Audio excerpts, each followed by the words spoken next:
We can do it. 수학은 멘토라. 학생은 공부가 전부입니다. 대대머리 고등수학 하 연습문제 90번 교육청 기출문제입니다. 정의역은 1, 2, 3, 4, 5, 공역은 0, 2, 4, 6, 8. 그때 fx를 잘 보세요. 2의 x제곱의 1의 자리 숫자를 표현하라고 했어요. 자, 무슨 말이냐? f1을 계산할 거예요. 일일이 계산해보죠. 계산하면 2 곱하기 1. 어허, 2가 되네. 1의 자리수 2 맞죠? 바로 계산합니다. f2는 뭐세요? 2 곱 4. 8이 되네. 8이 공역에 있잖아. 그래서 치역은 f2는 8. f3도 계산할 거예요. 계산해볼까? 2, 9, 18. 1의 자리수 8. 따라오나? 1의 자리수, 1의 자리수. F4도 계산해 볼게요. 2 곱 16, 32. 아하, 2라는 표현을 쓰는 거예요. 라스트, F5는 얼마지? 그자 0이 되죠. 50이니까 1의 자리수. 그때 FA가 2가 되고 싶어요. FA가 2가 되려면 A 값은 뭐가 되면 되지? 2가 되는 게 두근두근 2개 있거든. 2 또는 4라고 쓰는 거죠. 두 번째, FB가 8이고 싶어요. 2개 있죠? 어떤 거? A 값은? B죠. B 값은 2 또는 3이 되겠네.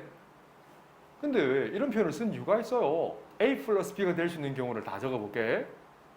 A 플러스 B가 될 수 있는 경우는 어떤 경우가 될까요? A가 2일 때 B가 2, 4가 될 수 있고, A가 2일 때 B는 3이 되니까 합은 5가 될 수 있고, A가 4일 때 B는 2가 될 수 있으니까 합은 6이 될 수 있고, 4일 때 3. 총 가지수를 물으면 4가지인데 최대값을 물었어요. 최대값은 얼마? 7이라고 마킹하시면 됩니다. 연습문제 93번 페이지 105쪽 문제입니다. 자, 이건 선생님 기억이 맞다면 모의고사 학평에 정말 많이 나오고요. 올해 수능에도 나올 겁니다. 특히나 주기 그리고 절대값을 포함한 함수. 나조건 한번 보세요. 이 녀석의 풀매 가장 좋은 풀이는 밑에 그림처럼 그래프를 그리는 게 제일 좋아요. 지금 설명하지 않을 겁니다. 모든 양수 x에 대해서 f4x가 4배의 4x가 된대요. 어허, 이게 무슨 말일까? 그러면 이 녀석을 구하려면 자, 힌트가 있어요. 2019 말은 x자리에 2019를 대입하라는 건데 여기다가 대입할게요. 이게 무슨 말일까? 말 그대로 4x자리에 뭘 집어넣어요? 2019를 대입할 거예요. 샘 푸는 거 잘 보세요. f2019는 자, 이걸 선생님이 스타 1규칙을 볼게. 1규칙을 적용시키기 위해서 이렇게 쓰면 어떨까요? 4분의 4 곱하기 2019라고 쓸 수 있지 않을까? 같은 말 맞죠? 다시. 분자 분모에 똑같은 수를 곱하거나 나눠도 분수값은 바뀌지 않잖아요. 그래서 나는 스타 1 규칙, 4x의 규칙을 맞추고 싶다는 거예요. 다시 4x의 규칙을 맞추려면 어떻게 해야 될까요? 분자 분모에 4를 곱하도 관계없잖아. 그렇지? 좀 전에 한 게 틀리지는 않았어요. 또는 이건 어때요? 4제곱분의 4제곱 곱하기 2019는 괜찮지 않나요? 틀리지는 않아요. 만약에 이거면 지울 겁니다. 이 녀석이면 어떻게? 4만 밖으로 빠져나온다고. 그래서 4배의 f 4제곱분의 2019라는 개념이에요. 개념만 좀 설명해 드릴게요. 이해되시나요? 그런데 이렇게 하면 또 안 풀려요. 그래? 자, 생각을 좀 하셔야 됩니다. 쉬운 문제 아닙니다. 그럼 2019를 내가 써먹을 수 있는 요 가십권에 이 범위까지 소괄호 안의 값을 이 범위까지 나누고 싶어요. 그러면 어때요? 2019를 만약에 4의 5제곱, 4의 5제곱이면 얼마예요? 1024잖아? 2의 10제곱이니까 이렇게 하면 어떨까요? 목은 얼마가 나와요? 대충 얼마 나오죠? 2 하면 2048 넘어가잖아. 목은 1이 넘으면 어때요? 아, 이렇게 하면 요 1이 어디 범위에 있어요? 스타 1 범위에 있죠. 1.11이죠, 결국. 1.11이. 잘 보세요. 자, 그래서 F, 선생님 이렇게 쓸 거예요. 4의 5제곱 곱하기 4의 5제곱분의 2019라고 쓸 거예요. 그러면 어떻게 돼요? 4만 한번, 4, 5제곱 요런 빼낼 수 있죠? 이건 4만 빠져나오는 게 아니고 4의 5제곱 통째로 빠져나오는 거 알겠나요? 원래는 4가 한 번 나왔잖아. 한 번 넣으면 얼마 돼요? 4의 4제곱 곱하기 뒤에 거잖아. 네. 그래서 4의 4제곱은 다시 4를 한 번 더 빼내면 4의 3제곱 곱하기 뒤에 거잖아. 이 과정을 쭉 거치면 어떻게 돼요? 4의 5제곱 곱하기 F 2의 10제곱분의 2019 어떤가요? 이 과정을 5번 거치면 되잖아. 스타 원 규칙을 5번 거치면 4의 5제곱 밖으로 겉업제곱이 나오죠. 안 그래? 그러면 이 녀석 계산할 수 있을까? 이 녀석은 어디 있는 값이에요? 천천히 한번 보세요. 어디 있어요? 여기다 대입할 수 있지 않을까요? 왜? x 범위가 1 이상 3 미만이면 이 값을 대입할 수 있다고. 근데 보세요. 1024분의 2019는 1.11이잖아요. 1.11이니까 저기 있는 나 조건에 대입할 수 있죠? 갑니다. 나 조건 대입할 거요. F 뭐분의 20 2의 10제곱 2의 10제곱분의 2019 대입합니다. 절대값 3 마이너스 2의 10제곱분의 2019 빼기 1이 되겠네. 어때요? 근데 이건 양수일까요? 음수일까요? 양수죠. 그대로 나오네. 그래서 그대로 나왔어요. 빼기 1이니까 계산하면 2 빼기 2의 10제곱분의 2019 어때요? 괜찮나? 이게 초록색 값이라고. 결국 이점에 대응된 어딘가 있는 점, 요 점이 바로 이 점이라고. 알겠나요? 그럼 준식은? 자, 거의 다 왔다. 준식은 2의 10제곱 곱하기 초록색 값. 자, 천천히 한번 보세요. 쉬운 문제 아닙니다. 쉬운 문제가 아닌 대신 생각하는 문제. 이런 건 어렵진 않다라 부르는데 생각을 좀 하셔야 풀 수 있는 좋은 문제입니다.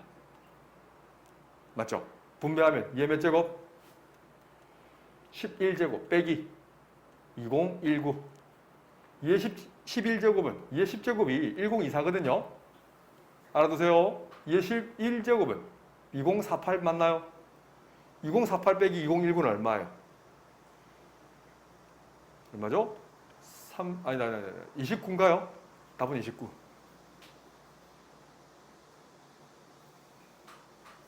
우선 1대1 함수의 정의가 있어요. 함수 중에서 이 표현 함수라고 했다. 정역 x에 서로 다른 두 원소가 있어요.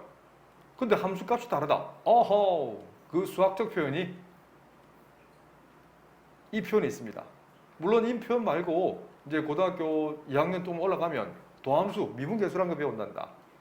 f 프라임 x가 0보다 크나 같거나 지금 몰라든다. 필기하지도 마세요. 또는 f 프라임 x가 0보다 작거나 같다. 이 표현이 나오면 이 표현과 똑같은 표현이라고 인지하셔야 돼요. 자, 읽어볼게. 이건 x1과 x2가 다르다는 건 정의역이 어떠하다? 다르다. 서로 다른 두 정의역이라는 얘기다. 알겠지? 여기 서로 다른 두 정의역이라는 얘기다. 그때 fx1을 전문적으로 뭐라 부르지? 함수값이라 부릅니다. 정의역에 대응된 함수값이 다른 함수를 무슨 함수? 1대1 함수라 불러요. 대표적인 y 콜 x 세제곱. 자, 받아 적으세요. y 콜 x 세제곱이 대표적인 1대1 함수의 특징이 있습니다. 1대1 함수의 특징은 뭐냐면 보세요. 이 점에 대응된 걸 오케이, 이걸 x1이라 잡을 거예요. x1에 대응된 함수값, 이 점을 지금 k라 잡았잖아. 그럼 x2를 한번 잡아볼게요. 아무데나 잡아도 전혀 관계 없어요. x를 뭐 요점 잡을까요? x2에 대응된 함수값, 요 점이 fx2가 되는 거예요. 어때? x1과 x2가 다르면 fx1과 fx2가 달라야 돼요? 같아야 돼요? 다를 수밖에 없지. 뭐만 일 수밖에 없잖아. 이런 함수는 무슨 함수? 1대1 함수라는 표현을 씁니다. 자, 다음. 1대1 함수 이어서 1대1 대응이 있는데 영어로 man-to-man correspond라는 표현을 씁니다. 앞쪽은 man-to-man 펑션, 영어 몰라도 됩니다. correspond가 무슨 뜻이냐면 1대1 함수 중에서 요 보라색 아니지 오렌지색 이걸 뭐라 불렀지? 1대1 함수로 불렀잖아. 1대1 함수도 성립하면서 동시에 정의역과 공역이 같아야 됩니다. 박스 이쁘게 치세요. 수학을 수학으로 해야지 다른 걸 쓰시면 안 됩니다. 이 녀석이 수학이다. 옆에 있는 한글 이런 건 하수들이 하는 거다. 함수는 어떤 표현을 썼었어? 이 표현이 이것도 두 번 쓰면 안 돼요. 왜 두 번 썼는지 모르겠다. f.x에서 y로 간다는 말이 이 자체가 함수다. 그래서 함수 쓸 필요 없잖아요. 우리 그 잘못된 표현 중에 역전 앞 두 번 쓴 거잖아. 앞을. 역시 함수는 이런 한글 표현이 필요 없습니다. 이런 표현이 있으면 뭐라고요? 함수 중에서 오렌지색을 뭐라고요? 1대1 함수 됐지? 1대1 함수 성립하면서 이건 뭐냐면 자 앞에 표현 잘 보세요. 중괄호 fx 바 영어로 given x는 캡틴 x의 원소일 때 그 fx의 모둠을 이걸 뭐라 부르지?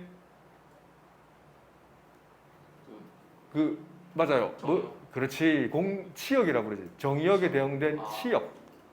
맞죠? 값치. 맞죠? 이 치역과 여기서 공역은 뭐예요? 공역 Y. 그렇지. 캡틴 Y. 대문자 Y 맞죠? 역은 영역 역자랬다. 스테이션이라고 하는 스테이션. 이 캡틴 Y와 같다는 거예요. 이렇게 나오거든. 빨간색 박스가 나오거든. X에 대응된 fx. 바꿔서 치역과 캡틴 Y가 같다는 건 치역과 공역이 같다는 거예요. 그래서 1대1 대응 중에서 1대1 함수 중에서 1대1 대응이라는 것은 치역과 공역까지 같은 함수를 뭐라 부른다? 1대1 대응이라 부른다는 거죠. 아셨죠? 그 그래프 특징은 다시 얘기하지만 치역과 공역이 같다. 그것도 문제 풀면서 해줄 거야. 이해되면 1대1 함수가 좀 더 클 거예요. 1대1 함수 중에서 1대1 대응이 있는 거다. 자, 그래서 차이점이 있어요. 이 그림만 보세요. 좀 전에 쌤이 예를 들어놨지. y = x제곱이에요. 이 녀석은 x값이 다르면 대응되는 함수 값이 다르죠. 그리고 이 녀석은 일반적으로 공역은 모두 실수가 주어진다. 일반적으로 이 녀석은 공역과 치역이 어때요? 같아요, 달라요? 같지. 왜? y = x제곱의 치역도 모두 실수거든. 쭉 올라가고 쭉 내려가잖아. 대응된 y값은 모두 실수입니다. 이 그림만 보세요. 이거 흔히 지수함수라는 표현을 씁니다. 나중에 가르쳐 드릴게요. 2의 x제곱이라는 표현을 씁니다. 이 녀석은요. 대응된 y값이 음수가 나올 수가 없어요. 흔히 이걸 x축을 점근선이라 부르는데 y값이 음수일 수 없어요. 없지? 이것도 공역이 모든 실수인데 치역은 어때요? y값은 0보다 어때요? 크죠? 그래서 공역과 치역이 같지 않기 때문에 엄밀하게 따지면 1대1 대응이 아니라 1대1 함수가 되는 거예요. 왜? 1대1 함수는 정역이 다를 때 치역이 다르기만 하면 되거든. 어때요? 맞죠? 세 번째 이거 한번 보세요. 얘는 2차 함수. 예를 들면 y = x제곱 플러스 1인 거예요. 이건 함수는 맞죠? 근데 만약에 x1 값이 만약에 마이너스 1이야. x2 값이 만약에 1이야. 그럼 대응된 함수 값이 뭐일 수 있어요? y 값은. 그렇지. 똑같이 2가 나올 수 있잖아. 네. 함수는 맞지만 1대1 대응도 1대1 함수도 아니라는 거예요. 아셨나요? 그걸 구분하는 방법은 어떻게 하냐면 x축과 평행한 직선을 이렇게 그었을 때 교점이 반드시 몇 개 나와야 돼? 하나만 나온다는 거예요. 그게 뒷장이 있지만 그렇게 외우지 말고 항상 정의를 생각하세요. 1대1 함수는 대응된 정역이 다를 때 대응된 치역이 다르면 1대1 함수를 부르고 1대1 대응은 1대1 함수 안에서 공역과 치역이 같은 함수를 뭐라 부른다? 1대1 대응이라 부른다. 자, 방법 있습니다. 이 두 번째 방법 읽어보세요. 알았지? 이해되실 겁니다. 천천히 읽어보시고. 자, 항등함수입니다. 항등함수도 굉장히 중요합니다. 별건 아닌 것처럼 보이지만 이게 항등함수가 역함수와 연결됩니다. 뒷장에 연결시켜 줄게. 지금 100% 다 이해 못해도 괜찮아. 뒷장에 넘겨가면서 다시 공부할 때 도움이 될 수 있다. 항등함수는 영어로 identity function이라는 표현을 씁니다. 보통 i라는 표현을 쓰거든. 특히 집합 x에서 정의된 항등함수를 ix, 또 집합 y에서 정의되는 항등함수를 iy라는 표현을 씁니다. 이제 풀다 보면 나올 거예요. 자, 이게 무슨 말인지 나중에 가르쳐 줄게.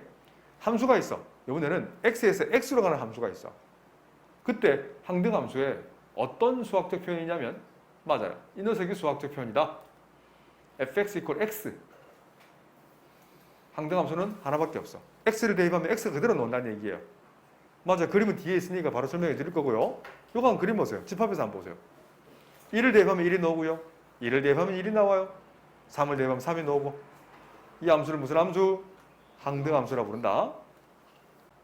상수함수는 표현이 여러 가지 있습니다. 정역의 모든 원소에 밑줄 그으세요. 공역의 원소가 단 하나 대응될 때 단 하나 대응된다는 수학적 표현이 바로 치역이 몇 개다? 하나다라는 표현을 씁니다. C는 상수다라는 표현을 써야 됩니다. 그리고 그 C는 공역 안에 있어야 돼요. 이것도 중요합니다. 대부분 형태학적으로 형태만 상수함수니까 예를 들면 이거 그림처럼 y equal b야. 이거 b가 있잖아. 근데 이 그림에서 만약에 예를 들면 y equal 만약에 z가 나왔어. z라는 상수 있어 없어요?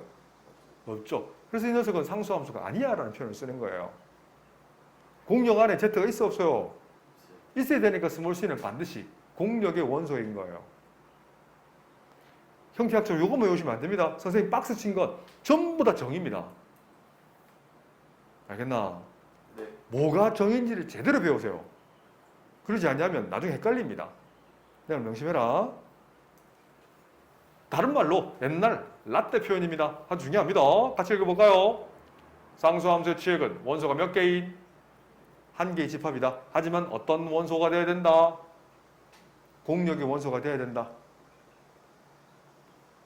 맞죠? 영어를 읽어보시고 컨스탄트 일정하다는 얘기죠.